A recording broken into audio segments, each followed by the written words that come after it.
దైవకార్యాలన్నిటిలోనూ మొదటగా కలశ స్థాపన ఉంటుంది. చేస్తున్న కార్యక్రమం ఆధారంగా కలశ స్థాపనలు రకరకాలుగా ఉంటాయి. సాధారణంగా ఏ కార్యానికైనా ముందుగా పుణ్యావచనం చేసుకోవటానికి కలశం పెడతారు. ఆ కలశంలోని జలాన్ని శుద్ధి కోసం ప్రోక్షిస్తారు. అంటే కార్యక్రమంలో ఉపయోగించే ద్రవ్యాలను శుద్ధి చేయటం దీని పని. అంటే మన చుట్టూ ఉన్న వాతావరణాన్ని, మనలో ఉన్న ప్రతికూల ఆలోచనలు కూడా శుద్ధి చేయటమే. ఇక మరికొన్ని చోట్ల ఒక దేవతను ఆవాహన చేసి ఆమె సన్నిధిలో ఒక సంకల్పిత కార్యాన్ని చేయటం కోసమని కలశం పెడతారు. అంటే ఆ కలశానికి ఒక అధిదేవత ఉంటుంది. ఆ కలశాన్ని 3, 5, 9 ఇలా చేస్తున్న కార్యం ఆధారంగా ఎన్ని రోజులైతే అన్ని రోజులు ఉంచుతారు. చివరకు ఆ దేవతకు ఉద్వాసన చెప్పిన తర్వాత ఆ కలశాన్ని తీసేస్తారు. మరికొన్ని చోట్ల కొన్ని ద్రవ్యాలను ఆవాహన చేసి వాటి పోషణ కోసము సోమకుంభాన్ని స్థాపిస్తారు. దాని రక్షణ కోసం మరొక కలశాన్ని స్థాపిస్తారు. ఇలా అయితే ఆ కలశం ఉన్నన్ని రోజులు ఆవాహన చేసిన దేవతను శ్రద్ధగా ఆరాధించాలి. చివరకు దానికి ఉద్వాసన చెప్పాలి.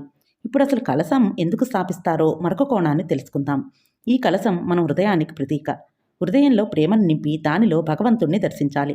హృదయం ఒక కుండ అయితే దానిలో ఉండే నీరే ప్రేమ. దానిపై పెట్టే మామిడి ఆకులే పచ్చని కంఠసీమ. మన కంఠానికి భగవన్నామం వల్లే పచ్చదనం వస్తుంది. ఈ ఆకులపై ఉంచే నారికేళం మన శిరస్సు. దానిలో ఉండే తెల్లని గుచ్చే సాత్వికమైన శ్రద్ధ. దానిలో ఉండే తీయని నీరే జ్ఞానజలం. ఇదంతా కలిస్తేనే పరమభక్తి. ఏ పూజకైనా ఈ భావన ఉంటే ఆ కార్యం సఫలీకృతం అవుతుంది.